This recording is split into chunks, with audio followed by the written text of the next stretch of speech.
Hello friends, नमस्कार आप सभी को। और आज अपन बात करने जा रहे हैं जून 2023 मॉर्निंग शिफ्ट पेपर में इकोलॉजी के सी पार्ट के क्वेश्चंस। इससे पहले हमने बी और सी पार्ट के कुछ क्वेश्चंस को डिस्कस कर लिया था, तो उसी सीरीज में हम आगे के सी पार्ट के क्वेश्चंस को देखेंगे। देखिए, अपना पहला क्वेश्चन आईडी नंबर 703126 है कि in a study comparing different plant communities A B C D, तो 4 कम्युनिटीज़ हैं एक्रॉस ए लैंडस्केप, ठीक है। और उनका डाटा हमें टेबल के अंदर दिया हुआ है। तो स्पीसीज आपकी है, कम्युनिटी है A B C and D. Number of species उनमें कितना है? ए में है 12 स्पीसीज, बी में है 25, सी में है 11 और डी में है 19, ठीक है। अगला पार्ट टेबल का ये है कि number of species common to both communities, कि किन्हीं दो कम्युनिटी में कितने स्पीसीज कॉमन हैं। जैसे कि ये 9 नंबर है, तो ए और बी में कॉमन कितनी है? वो 9 है। ए और सी में कॉमन कितनी है? तो ऐसे यहाँ पे आपको फिगर बताया हुआ है। तो दो चीज़ें टेबल में हैं, number of species community wise और कितनी स्पीसीज दूसरी कम्युनिटी से मैच करती हैं, कॉमन है, वो डाटा हमें यहाँ पे दिया हुआ है। ओके, इसके बाद में हमसे पूछा गया था कि which one of the following option represent the pair of communities, कि कम्युनिटी का कौन सा पेयर है विद हाईएस्ट सिमिलैरिटी, कि स्पीसीज कंपोजिशन को लेकर के हाईएस्ट सिमिलरिटी देने वाले ग्रुप में कौन आएंगे, वो ऑप्शन वाइज अपन फाइंड आउट करेंगे। व्हेन सोरेनसन्स कोफिशिएंट इज यूज्ड, तो एग्जैक्टली अपन को जो डाटा काम में लेना है वो सोरेनसन कोफिशिएंट के रिगार्डिंग लेना है। यानी कि हम सिमिलरिटी को सोरेनसन कोफिशिएंट के रिगार्डिंग पहले कैलकुलेट करेंगे, फिर हाईएस्ट जो वैल्यू आती है वो अपन यहाँ से टिक आउट करेंगे। तो ये वैल्यू कैसे काम में लेनी होती है वो मैं आपके साथ अभी यहाँ पे पहले कैलकुलेट करने का तरीका आपको समझा देता हूँ, फिर अपन टिक आउट कर लेंगे। देखो, सिमिलरिटी कोफिशिएंट के बात करें तो ये हमें निकालना होता है, इसका एक फॉर्मूला होता है, this is S1 plus S2। देखिए, ये तो हो गया हमारा कोफिशिएंट कि जो हमें ढूंढना है। फिर C का मतलब है number of common species, number of common species. और S1 का मतलब है species in community 1, species in community 1। और S2 का मतलब है स्पीसीज इन कम्युनिटी 2। तो मान लो कि अपन दो कम्युनिटी को कंपेयर कर रहे हैं, कम्युनिटी 1 और कम्युनिटी 2। तो कम्युनिटी 1 में कितनी स्पीसीज हैं? वो S1। कम्युनिटी 2 में कितनी है? वो S2। और दोनों में कॉमन कितनी है? वो C। और उसको मल्टीप्लाई करेंगे अपन 2 से, और फिर अपन इसको फाइंड आउट करेंगे। तो एक एक करके अपन इनको कैलकुलेट करते हैं। पहला अपन लेते हैं A और B में ये वैल्यू हमारी कितनी आएगी। तो देखो, A और B के अंदर जो नंबर ऑफ कॉमन स्पीसीज है, जैसे अपन यहाँ पे लिख लेते हैं, A और B में कॉमन स्पीसीज है हमारे पास 9, और टोटल स्पीसीज A और B में 12 और 25 है, 12 है प्लस 25। तो ये वैल्यू हमारी आ जाएगी 9/27। आप इसको कैलकुलेट करेंगे तो 0.33 आएगा। ऐसे अपन A और B को A और C को कर सकते हैं। A को C के साथ करेंगे तो कॉमन स्पीसीज आ जाएंगे 8, और फिर 12 और 11 हैं, 12 है प्लस 11। तो ये हो जाएगा 8/23, वैल्यू आएगी आपकी 0.35। ऐसे अपन A को D के साथ कंपेयर कर सकते हैं। तो D के साथ कंपेयर करेंगे, कॉमन है 10, और फिर आप यहाँ पे देख सकते हैं कि 12 और 19 नंबर है दोनों का। तो ये हो गया 10/39, वैल्यू विल बी 0.26। सिमिलरली फिर अपन B को कर सकते हैं, B को C के साथ, है ना। B को C के साथ करेंगे तो B का C के साथ वैल्यू आ रहा है 6, और डिवाइडेड बाय B और C 25 और 11 हो जाएगा, इसको आप सोल्व करेंगे 6/36 is equal to 0.17।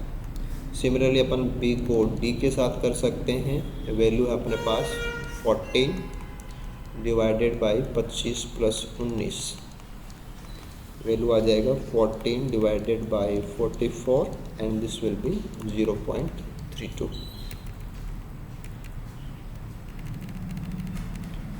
And then last में अपन कर सकते हैं सी को डी के साथ। तो सी को डी के साथ करेंगे, 7 स्पीसीज कॉमन में आ जाएंगी। टोटल नंबर जो है वो 11 + 19 है, तो this will B 7/30, that's for 0.23। तो वैल्यूज़ हमारी ए बी की 0.33, ए सी की 0.35, ए डी 0.26, बी का सी के साथ 0.17, बी का डी के साथ 0.32 एंड सी का डी के साथ 0.23 आ रहा है। तो इनमें जो हाईएस्ट वैल्यू आ रहा है, अपन को हाईएस्ट वैल्यू बतानी है।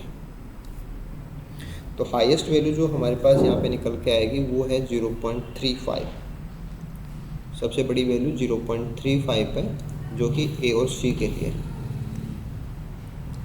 तो जो कॉम्बिनेशंस हैं उन कॉम्बिनेशंस को आप चेक कर सकते हैं कि हमें जो ऑप्शन दिए गए थे, तो ए और सी की वैल्यू आई थी 0.35, ए एंड डी की वैल्यू है 0.26, बी सी का आया है अपना 0.17 और ये था 0.32। तो right answer will be option number first, कि गिवन डाटा के अकॉर्डिंग ए एंड सी के बीच में जो कोफिशिएंट वैल्यू आ रही है वो बाकी ऑप्शंस के कंपैरिजन में हाईएस्ट है। ओके, नेक्स्ट क्वेश्चन पे आते हैं। 70312 कि हैबिटाट का टाइप हमें कॉलम एक्स में मिल जाएगा और ज्योग्राफिकल रीजन है वो कॉलम वाई में दिए हैं, हमें मैचिंग करना है। ठीक है, सबसे पहले अपन मैंग्रोव की बात करते हैं। देखो, मैंग्रोव्स जो हैं वो जो कोस्टल एरिया है उसमें पाए जाते हैं, और जो सुंदरबन है वो इसके लिए मोस्ट एप्रोप्रिएट कॉम्बिनेशन में रहेगा, क्योंकि सुंदरबन के जो डेल्टा हैं समुद्र के बिल्कुल पास में जो है, बंगाल टाइगर के लिए जाना जाता है, मैंग्रोव्स के लिए जाना जाता है, तो मैंग्रोव्स का कनेक्शन सुंदरबन से है।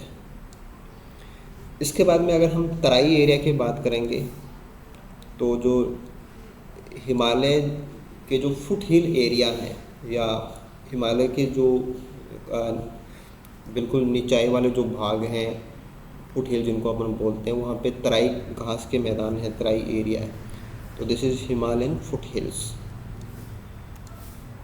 तो बी के साथ में अपन 4 को लेंगे। अगला इसमें मेंशन था लैटेराइट प्लेट्यू। देखो, लैटेराइट मिट्टी का एक टाइप है और जो लगभग आयरन के ऑक्साइड्स की अधिकता की वजह से रेड कलर जो मिट्टी का हो जाता है, तो दिस इज वेस्टर्न घाट। तो वेस्टर्न घाट जो एरिया है वहाँ पे अपन को लैटेराइट प्लेट्यूस मिलते हैं। और फिर अगर हम बात करें कि जो एरिड ग्रासलैंड्स हैं, एरिड का मतलब जहाँ पे मॉइस्चर कंटेंट काफ़ी कम होता है, रेनफॉल कम होता है, सूखा होता है, वहाँ की जो ग्रासेज हैं उनके रिगार्डिंग गिवन ऑप्शंस के अंदर जो गुजरात का पार्ट है, जो रन ऑफ कच्छ है, जहाँ पे क्वेश्चन है वो एसिटिक लॉइन के लिए भी आता है, वो वाइल्ड एस के लिए भी आता है। तो एरिड ग्रासलैंड का कनेक्शन बनी से है। जो बनी एरिया है वो कच्छ गुजरात से बिलोंग करता है। और फिर बात आती है कि जो सोला वेजिटेशन है, और सोला वेजिटेशन में ग्रासलैंड्स आती हैं, और सोला ग्रासलैंड्स का जो कनेक्शन है वो high altitude Kerala, high altitude region जो कि केरला में है, तमिलनाडु में है, कर्नाटका में है, तो इनका कनेक्शन भी वेस्टर्न घाट से है। तो दिस इज अगेन वेस्टर्न घाट। तो ऐसे अपन अलग अलग जो हैबिटाट हैं वो कौन से ज्योग्राफिकल एरिया से बिलोंग करते हैं, और इंडिया के कंसर्न के अंदर ये सारे एरिया हैं। तो राइट कॉम्बिनेशन अगर हम देखेंगे तो ऑप्शन नंबर 3 में ये सारा हमें राइट दिया हुआ है, तो this will B correct answer. अगला क्वेश्चन था 703140। ये ऐसा क्वेश्चन पहली बार पूछा गया था। एक रिमोट सेंसिंग के ऊपर बेस्ट क्वेश्चन है कि रिमोट सेंसिंग में जो हम डाटा फाइंड आउट करते हैं, अलग अलग प्रकार की जो स्ट्रक्चर्स हैं, फीचर्स हैं, तो उनको लेकर के था कि the given below depicts the reflectance curves, कि जब हम रिमोट सेंसिंग के अंदर जो वेवलेंथ यूज़ करते हैं उनसे जो रिफ्लेक्शन प्राप्त होता है, उस रिफ्लेक्शन के जो पैटर्न्स होते हैं वो कर्व्स के रूप में होते हैं। और अलग अलग चीज़ों के लिए, और अर्बन इकोसिस्टम की बात है, यानी कि जो शहरी क्षेत्र होते हैं, शहरी क्षेत्रों के अंदर जो डिफरेंट चीज़ें जैसे कि वाटर बॉडीज भी हैं, प्लांट्स भी हैं, सड़कें भी हैं, तो उनको लेकर के रिफ्लेक्टेंस जो है वो किस प्रकार के होते हैं, और गिवन फिगर के रिगार्डिंग हमें रिफ्लेक्टेंस हैं उनको फाइंड आउट करना है। हमें यहाँ पे 5 फीचर्स दिए हुए हैं, ए, बी, सी, डी एंड ई। तो 5 टाइप ऑफ स्ट्रक्चर्स हैं और उनके रिफ्लेक्टेंस कर्व्स दिए हुए हैं। देखो एक्स एक्सिस के ऊपर कौन सी वेवलेंथ की लाइट हमने दी थी, रिफ्लेक्ट कौन सी वेवलेंथ की लाइट हो रही है वो है, रिफ्लेक्टेंस कितने % हो रहा है वो वाई एक्सिस के ऊपर है। तो कौन सी वेवलेंथ की लाइट रिफ्लेक्शन में आ रही है और कितने % आ रही है वो प्रेजेंटेशन हमें इन कर्व्स में मिलेगा। तो थोड़ा सा अपन यहाँ पे देख सकते हैं कि जो रिमोट सेंसिंग के जो डाटा हैं उसके अकॉर्डिंग अगर हम बात करें तो स्पेक्ट्रल डिफरेंसेस के लिए पहला जो हमारे पास पैटर्न है उससे आप समझ सकते हैं कि जो ग्रीन लाइन आ रही है वेजिटेशन, यानी कि जो हमारे प्लांट्स हैं, लॉन्स हैं जो कि एक्टिव हैं, लाइव हैं, तो जिंदा पौधों का जो कवर है उसके साथ में जो रिफ्लेक्टेंस है वो लगभग हमारे पास कैसा आएगा, ग्रीन लाइन जैसा आएगा। अगर हम ब्राउन लाइन की बात करते हैं तो ये बेयर सॉइल के लिए है दिस वन, और कोई वाटर बॉडी है उसके लिए जो सॉइल है वो ब्लू कलर का जो कि काफ़ी नीचे है। तो लगभग हमारे ग्राफ का जो लोअर पार्ट है, क्योंकि थोड़ा सा आप ये भी देखें कि हमारे फिगर के अंदर जो वैल्यूज दी हुई है वेवलेंथ की वो 0.4 से 1.0 तक है, और यहाँ पे जो वैल्यूज हैं वो 0.4 से 1.0 तक यहीं रह जाएंगे।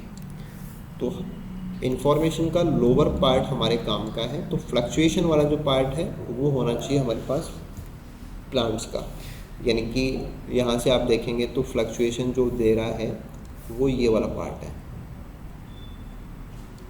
तो दिस विल बी ग्रासेस,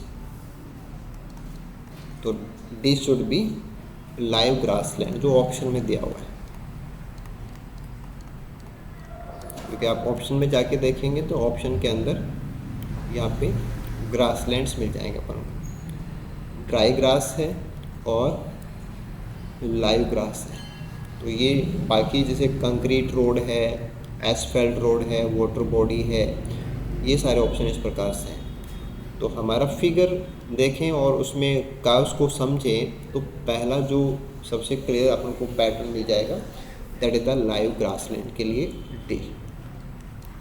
तो डी हमारा लाइव ग्रासलैंड्स के लिए आएगा, ठीक है। इसके बाद में अगर हम बात करें दूसरे भी अपन पैटर्न देख सकते हैं कि जो एक और चीज़ आपको समझ में आ सकती है वो हमारा वाटर बॉडीज़ का है, कि वाटर बॉडीज़ का जो लेवल है वो बहुत ही कम रहेगा और रिफ्लेक्टेंस है वो एक वेवलेंथ के बाद में नहीं आएगी। तो ई वाला जो पैटर्न है वो हमारा वाटर बॉडी के लिए जाएगा। तो ई फॉर वाटर बॉडी। तो ये दो तो हम यहाँ से क्लियर कर सकते हैं। इसके बाद में हम बाकी चीज़ों पे देखते हैं, जैसे अगर कंक्रीट और एसफेल्ट रोड्स को कंपेयर करें तो कंक्रीट के लिए ग्राफ है वो ऊपर वाला है, एसफेल्ट के लिए ग्राफ है वो रिफ्लेक्टेंस कर्व है वो नीचे वाला आता है। तो हमारे फिगर में ये ऑप्शंस अपन को कहाँ मिल सकते हैं, तो वो हमारे पास रहेंगे देखो ए वाला जो पैटर्न है, ए फॉर बी कंक्रीट, जो कंक्रीट रोड है उनके लिए हमारा ए वाला अप्रोप्रिएट होगा, और जो सी वाला ग्राफ है वो एसफेल्ट रोड के लिए अप्रोप्रिएट रहेगा, ये सी वाला और ए वाला, क्योंकि कंक्रीट की जो वैल्यू है वो ज़्यादा है और एसफेल्ट की जो वैल्यू है वो कंपैरेटिवली कम है। तो ये अपन यहाँ से जस्टिफाई कर सकते हैं। और उसके बाद में बी बच गया हमारे पास, B should be dry grassland, जो कि ब्राउन एरिया होता है। तो ऐसे हम, एक नया क्वेश्चन था, रिफ्लेक्टेंस कर्व्स पहले नहीं पूछे गए थे, रिमोट सेंसिंग, क्योंकि इकोलॉजिकल स्टडीज़ के अंदर अर्बन इकोसिस्टम, बाकी rural ecosystem, natural vegetation, reflectance के आधार पे पता लगाया जाता है कि कितना कवर कौन सी फीचर से ढका हुआ है, एग्जिस्ट कर रही है। तो एक अच्छा एंगल है, होपफुली आगे भी हमें कोई क्वेश्चन मिल सकते हैं, बट डाटा को अगर हम यहाँ पे यूज़ करेंगे और एग्जैक्ट कॉम्बिनेशन की बात करेंगे तो मोस्ट करेक्ट जो कॉम्बिनेशन है वो हमें ऑप्शन नंबर फर्स्ट के अंदर मिल जाएंगे। तो ऐसे अपन पर्टिकुलर जो रिफ्लेक्टेंस कर्व्स हैं अलग अलग फीचर्स के लिए वेरी किस प्रकार से करते हैं, थोड़ा सा आइडिया आप यहाँ से क्लियर कर सकते हैं अपने लिए। ओके, नेक्स्ट क्वेश्चन पे आते हैं। आईडी नंबर 703132 कि defending A territory is energetically expensive, कि ऑर्गेनिज्म अपनी टेरिटरी को डिफेंड करते हैं तो काफ़ी उनको एनर्जी लगानी पड़ती है। Okay, and animals should invest in this behaviour only if it is profitable, कि अगर टेरिटरी को डिफेंड करने से फ़ायदा होता है तो ही टेरिटरी को डिफेंड किया जाता है। ओके, कोई सनबर्ड का एग्जांपल है, is dependent on A plant species that contain nectar rich flower. तो किसी बर्ड का मामला है, सनबर्ड का, और उसका कनेक्शन है ऐसे फूलों से जिनमें मकरंद होता है, नेक्टर होता है। ठीक है, making it important resource for the sunbird, कि हमारा जो बर्ड है उसके लिए नेक्टर एक बहुत इम्पोर्टेंट रिसोर्स हो गया। अब जो मेल्स होते हैं या इस बर्ड्स के अंदर जो मेल बर्ड्स हैं वो क्या करते हैं, डिफेंड करते हैं टेरिटरीज को containing these plants against other males. तो टेरिटरी डिफेंड का आपको बताया हुआ है कि जो मेल्स हैं वो कुछ पौधों के ऊपर अपना मोनोपोली रखते हैं, आधिपत्य रखते हैं, कि वो बाकी को वहाँ से नेक्टर पीने नहीं देते हैं। तो ये टेरिटरी डिफेंडिंग कहलाता है, कि डिफेंड किए हुए भाग में जो रिसोर्सेज हैं उनको दूसरों को कंज्यूम करने से रोका जाता है, दिस इज टेरिटरी डिफेंडिंग। जबकि allowing females to access the flowers, तो दूसरे मेल्स को तो वो नेक्टर पीने नहीं देते हैं लेकिन फीमेल्स को पीने देते हैं। In this way they keep competitors out and gain access to the females. तो मेल्स को तो ये आउट कर देंगे, आने नहीं देंगे, डिफेंड करते हैं, और फीमेल्स को आने देते हैं, तो उनको मैटिंग चांसेज मिलते हैं, यानी कि फीमेल्स को एज ए रिप्रोडक्टिव रिसोर्स वो काम में ले सकते हैं। यानी कि देखा जाए तो ये क्वेश्चन जो बिहेवियर है उससे कनेक्ट हो जाएगा और जो पॉलीगैमी है उससे जुड़ेगा, कि एक मेल बर्ड एक से ज़्यादा फीमेल बर्ड्स को यहाँ पे रिसोर्स के आधार पे है, क्योंकि उसने डिफेंड किया रिसोर्स, तो रिसोर्स के आधार पे यूज़ करना चाहता है। ठीक है, ओके। तो ज़्यादा मेल को बाहर रखना और ज़्यादा फीमेल्स को परमिट करना, और उसी के अकॉर्डिंग कुछ फीचर्स हैं वो आपको दिए हुए हैं, कि कॉलम्स पी से लेके एस तक जो हैं, P Q R and S, represent characteristics of the resources and their variants. तो रिसोर्स कैसा है और उसका प्रकार कैसा है, ये अपन को दिया हुआ है। फाइनली अपन को बताना है कि कॉम्बिनेशन ऑफ फीचर्स कौन सा सही है which make defending the territory most profitable, कि डिफेंडिंग को ज़्यादा प्रॉफिटेबल बनाने के लिए या डिफेंड करने से ज़्यादा फ़ायदा होगा, इसके लिए कौन से फीचर हैं वो सही है। तो जो फीचर सही है उनको यहाँ पे हम मार्क कर लेते हैं, कॉलम वाइज समझते हैं चीज़ों को। देखो अबंडेंस ऑफ फ्लोवर दिया हुआ है कि हैबिटाट के अंदर फ्लोवर, जैसे कॉलम पी की बात करते हैं अपन, तो हैबिटाट में फ्लोवर्स का अबंडेंस जो है उसके दो ऑप्शन है, हाई होगा या लो होगा। अगर अबंडेंस हाई होगा तो नेक्टर बहुत सारा है, प्लांट बहुत सारे हैं तो नेक्टर बहुत सारा है। तो जो चाहता है स्पीसीज है ना, ज़्यादा अगर प्लांट होंगे तो नेक्टर हर कहीं अवेलेबल होगा, तो डिफेंड नहीं किया जा सकता। डिफेंड तो तब करते हैं ना जब रिसोर्स कम पड़ता है। तो फीचर वाइज देखें तो ये लो होना चाहिए, क्योंकि रिसोर्स अगर कम होगा तो डिफेंड करने के फ़ायदे ज़्यादा आएंगे।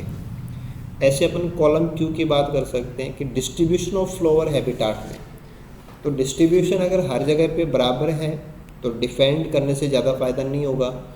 अगर कहीं कहीं पौधे ज़्यादा हैं बाकी जगह पे कम है, इसको अपन पैच ही बोलते हैं, पैच गुच्छे को बोलते हैं। तो अगर गुच्छे के ऊपर कोई अपना असेस बनाता है, डिफेंड कर लेता है, तो ज़्यादा रिसोर्स को डिफेंड कर सकता है, क्योंकि अल्टीमेट गोल है ज़्यादा रिसोर्स को वो आपका पर्टिकुलर वर्ड की बात करें तो डिफेंड कर ले, और जितना ज़्यादा डिफेंड करेगा उतना ज़्यादा वो रिप्रोडक्टिव असेस उसको मिल सकती है। तो एक तो हैबिटाट के अंदर पौधे कम होने चाहिए, फ्लावर्स कम होने चाहिए, और जो भी हैं वो गुच्छे में होने चाहिए, नहीं कि हर जगह पे बराबर फूल नहीं आने चाहिए।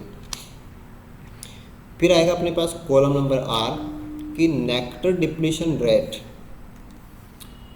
कि नेक्टर की जो डिप्लीशन रेट है वो कैसी होनी चाहिए। तो नेक्टर की जो डिप्लीशन रेट है वो होनी चाहिए हाई। देखो नेक्टर डिप्लीशन का मतलब है कि नेक्टर ख़त्म हो जाए, यानी कि नेक्टर अगर जल्दी से ख़त्म हो जाएगा तो डिपेंडेंसी जाता है। जैसे मान लो कि कोई चीज़ किसी को चाहिए और वो जल्दी ख़त्म हो जाती है, जिसके पास वो चीज़ अवेलेबल है तो उसके पास ज़्यादा जाना पड़ेगा। तो सेम चीज़ आप मेल के लिए लगाइए। और फिर कॉलम एस की बात आती है, और कॉलम एस में था कि नेक्टर की रिन्यूअल रेट, कि वहाँ पे जो रिन्यूअल है कि दोबारा से जो नेक्टर फूलों के अंदर भरेगा या दोबारा से उसकी मात्रा नॉर्मल लेवल तक आएगी, तो उसकी जो रेट है दैट शुड बी लो। यानी कि सारी चीज़ें अपन को ऐसी ढूंढनी है कि फीमेल्स को ज़्यादा से ज़्यादा डिपेंड होना पड़े। तो ये सारे कॉम्बिनेशन काम करेंगे कि अगर वहाँ पे फूल कम है तो जिसके पास ज़्यादा कंट्रोल है उसके पास जाना होगा, जो ज़्यादा बड़े गुच्छे पे कंट्रोल रखता है उसके पास जाना होगा। नेक्टर अगर जल्दी ख़त्म हो जाता है तो जिसके पास असेस है प्लांट्स के ऊपर कंट्रोल है उसके पास जाना पड़ेगा। ऐसे रिन्यूअल अगर धीरे हो रहा है तो जो इम्पोर्टेंस है नेक्टर की वो बढ़ जाएगी।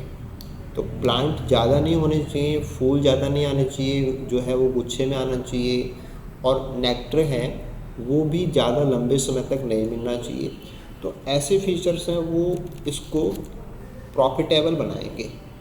तो जो राइट कॉम्बिनेशन रहेगा वो हमारे पास ऑप्शन नंबर लास्ट में मिल जाएगा कि फोर्थ ऑप्शन में ये सब करेक्टली दिया हुआ है। तो थोड़ा सा आप इकोलॉजी से भी कर सकते हैं, एवोल्यूशन से भी इस क्वेश्चन को कर सकते हैं। तो आई होप बाकी क्लासेस की तरह ही ये वीडियो क्लास भी आप लोगों के लिए काफ़ी हेल्पफुल रहेगी, और नेक्स्ट एग्ज़ाम्स में ये डिस्कशन आप लोगों के लिए काफ़ी हेल्पफुल रहेगा। Thank you so much, good luck आप सभी को।